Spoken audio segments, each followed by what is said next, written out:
A very warm welcome to our tech session with the title Simplifying the Network Information Management Journey today. We will give you an update on how your utility network journey is being simplified by making use of new ArcGIS tools and features. Who is we? My name is Astrid Jurisch-Nossiter and I am responsible for the business development for telecommunications and utilities at Esri Deutschland. With me, I have today. Good day, my name is Hermien, Bijker, GIS engineer from the Esri Inc. office in Europe, supporting all our European distributors and partners in the utility and telecom space. It's good to be with you here today. Thank you, Hermien. Let's start with a short recap. GIS is well known and adapted in the infrastructure sector for decades now. Telco and utility organizations use it for documenting their networks, regardless if it is an electric, a gas, a telco, or a water network. Complementary network objects like buildings or other network assets are also modeled and documented. Therefore, GIS can be seen with its data management, analyzing and collaboration and sharing capabilities as the common language for interconnecting infrastructure networks.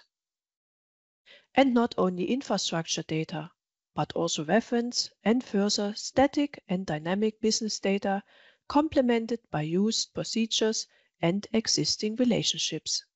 In summary, GIS integrates all types and aspects of information about infrastructure networks, leading to the setup of digital twins. Esri has from the beginning provided customers with a powerful GIS platform with extensive mapping and analysis capabilities. But managing a modern network requires more. Nowadays, customers need to completely model all aspects of the network. Esri has over the last 10 years put substantial efforts into the development of what is now the utility network, representing the next generation technology for modern asset and network management. The utility network is a ready-to-use data model to manage the entire network from generation to the customer. The model is available and can be configured for electric, gas, telecom, water, sewer, and district energy. The utility network is a component and a part of Esri's ArcGIS platform. Built on the same service-oriented architecture as the rest of the platform, it works seamlessly with other ArcGIS products. And with the pervasive access, you can work with the network in the office or take it offline into the field. Out of the box, the utility network is 3D enabled, which allows you to bring your network to life and to create interactive digital twin models. During the next 20 minutes, we will focus on 4 key topics, which are linked to the utility network.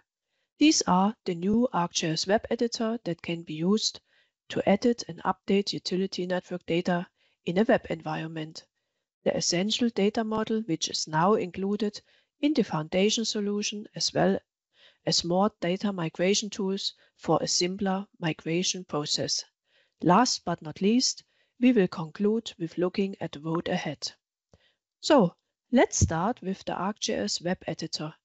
Over to you, Hermien. Thank you, Astrid.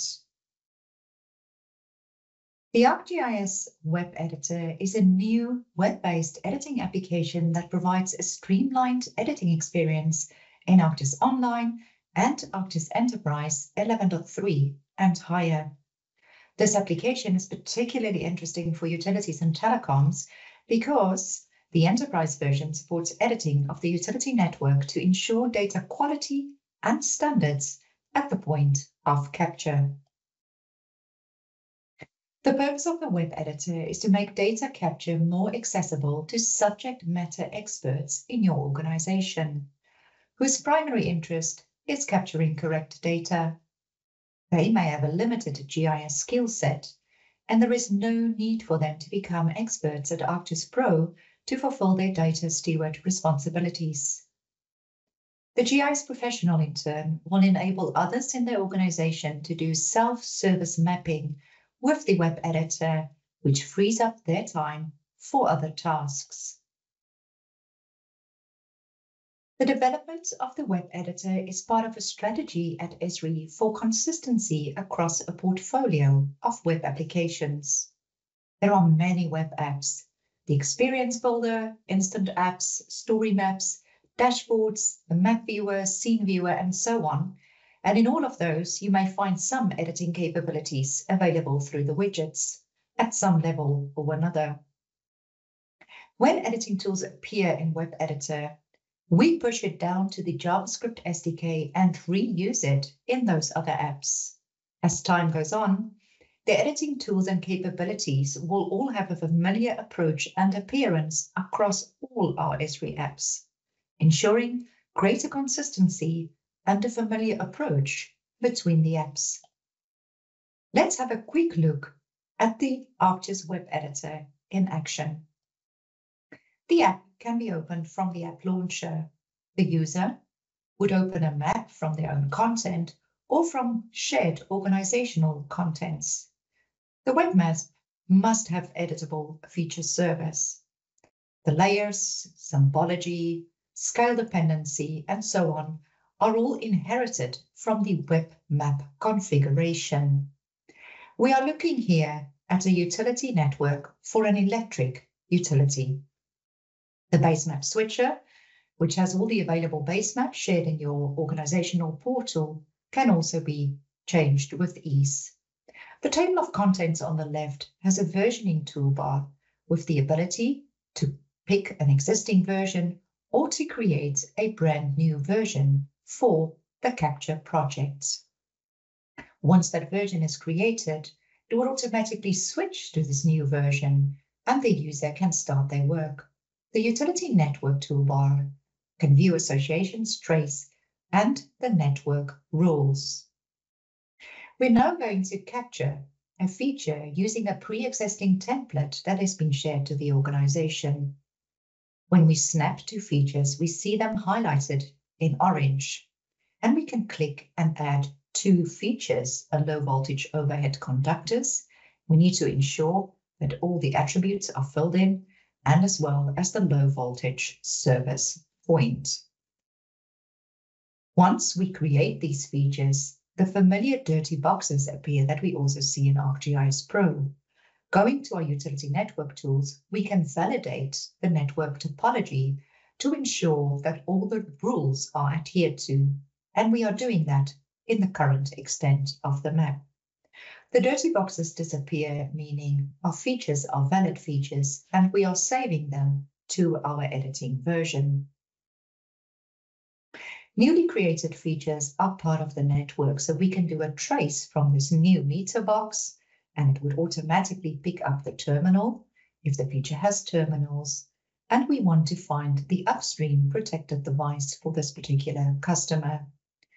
We can see that 121 features are selected as part of this trace, and we can view the selection panel in more details, as well as zoom to the selected feature to see the fuse that protects the client.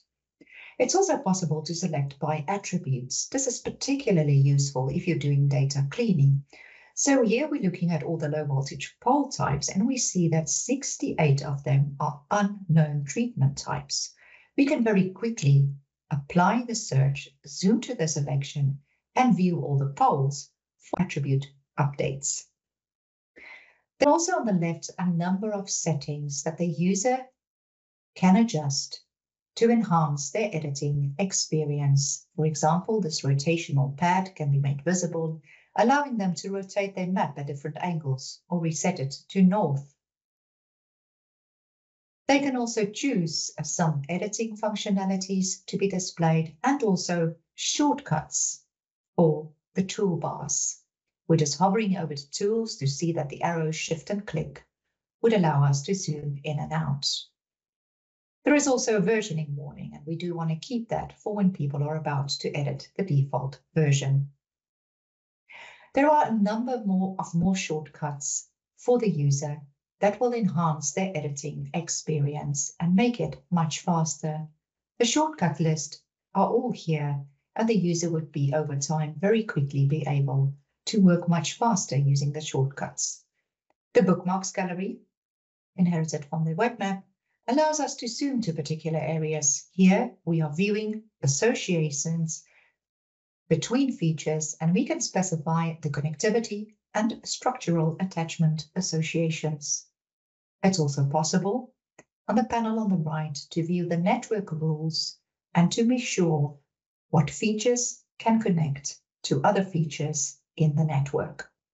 With this then, a very quick overview of the functionality of the new ArcGIS Web Editor with Utility Network data. From a licensing point of view, the web editor is included with a creator user type or higher shown in the green box on the right of the slide. Should the data that is edited be in a utility network or parcel fabric, a creator user would need an advanced editor user type extension to edit the data. This extension is already included with the Professional and Professional Plus licenses. We are at the moment at the second release of the web editor. The first release was in June for ArcGIS Online and in August as a separate install for Enterprise 11.3. It has been released already in November for ArcGIS Enterprise 11.4 and in October for ArcGIS Online. The next and third release is scheduled for March and May of next year. There are many improvements coming with this product. A number of them are listed on the slide. We're not going to go through all of them, but be sure to stay informed from our blogs for the latest update of this product development. And with this, I am handing back over to my colleague Astrid to give us a bit more information on the Essentials data model. Thank you. Thanks, Hermien. Let's continue with the second new feature, the Essential Data Model, which can be described as the new little sister of the expanded data model. The Utility Network data model itself has the demand to be a high-fidelity data model, to model all possible details of the network. If customers have a simpler data model for their network, in the past, the expanded data model had to be reduced to meet the needs. Now, with the availability of the Essential Data Model, this changes. The Essential Data Model includes a set of minimum components. It is slimmer than the expanded data model. It was designed to extend it to meet the customer's needs. Customers now have the choice between two data models, the lean Essential Data Model or the rich expanded data model. Out of experience, most implementations are to be found somewhere in the middle. Why the Essential Data Model? Firstly, the Essential Data Model offers a path forward from the geometric network. It now provides a common data model which is slimmer, simpler than the expanded data model, and quicker to implement, which saves time and cost. To give you an example, the expanded model for water comprises of 60 asset groups and 231 asset types. The Essential model for water has 32 asset groups and 64 asset types, so much less.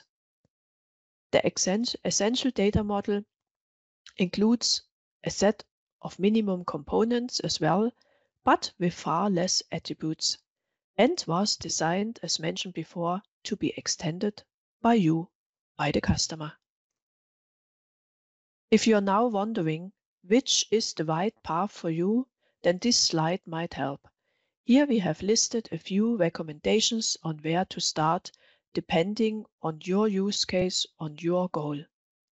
For example, for smaller existing geometric network users who are looking for a like system or would like to run a first test with a prototype, then the essential data model is a good starting point. If you aim for a system that requires high scalability or is the foundation for your digital twin, then the expanded data model is a very good starting point too. The two data models, the two options are included in the package solutions from Esri, the so-called Utility Network Foundations. The package solutions also include data migration and configuration tools, well-documented instructions, and are supported and updated by Esri. Summarized, they offer a framework for working with the utility network. The package solutions can be downloaded from the Esri website. In this short video, it is shown how to access them. You go to the ArcGIS Solutions website, choose View Gallery on the right-hand side, and then select your specific utility sector, in this case, for example, for water distribution. In the results, you will find the Utility Network Foundation offering, which also provides access to more in-depth information about the two data models. Once you deployed the Utility Network Foundation in either your ArcGIS Online subscription or your ArcGIS Enterprise Portal subscription, you can download either the Utility Network Essentials or the Utility Network Expanded Package, or even both. Part of the download are several items. These items comprise of, for example, the data dictionary with the data schema description, an asset package, which is a file geodatabase that models the schema, properties, related layers, related tables, and of course comprises of data of a utility network. And last but not least, a ready-to-use ArcGIS Pro project with demo data. Once the project is open in ArcGIS Pro, the user can access various toolboxes for working with the asset package, data migration tools, or making use of the utility network capabilities. Of course, the utility network feature dataset with its feature classes and the attribute tables can be accessed too. As mentioned before, the utility network foundations are supported and updated regularly by Esri. This summer, Esri released major updates for water, sewer, and electric. As you can see, updates are continuously provided during the next months to come. Important to note is that all the updated versions currently require ArcGIS Pro 3.3 and ArcGIS Enterprise 11.3. So now I've spoken a lot about the data models. Hermien, you will continue with the update on how to migrate data to the utility network. Over to you. With the introduction of the Essentials data model, Esri are also working on providing tools and workflows for simpler data migration to the utility network. There are many ways to do migrations. There are partners in the room today. They have all refined their own specific techniques. In this section of the presentation, we will look at the paths that Esri provides out of the box. This is briefly summarized in this slide as 4 steps of data mapping, data migration, creating the utility network, and quality assurance. First then, the data mapping. This is the process of creating a relationship between the source data and the target schema to facilitate data migration. There is a geoprocessing tool named Create Simple Data Mapping included in the Network Foundation solution. It utilizes Excel to allow source to target mapping using asset group and asset types of the utility network solution. To run this Create Simple Data Mapping tool, you simply point the tool to your current database and any asset package. It will then create a mapping spreadsheet for you that contains counts and descriptions for all your source layers. You map the source to target class layers, so this is the asset groups and the asset types, which forms the input for the next step of the data migration tools. Next, you need to create a migration workspace.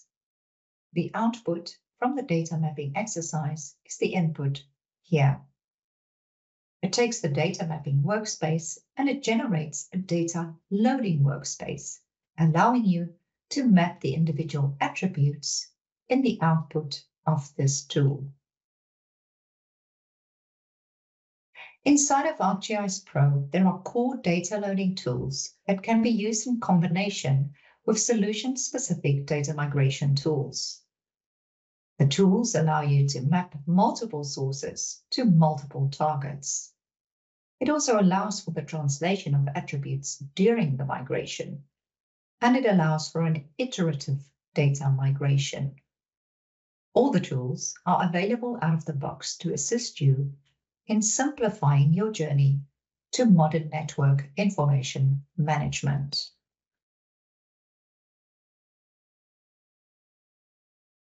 After the data migration, you will need to create a utility network from your asset package that contains the newly migrated data. After you've done this, you will add terminal connections, synchronize associations, and create your final utility network. The quality assurance is done with the topological rule set in the utility network. And once this is run, you can continue to resolve any potential remaining errors. Finally, let's look at the roadmap going ahead.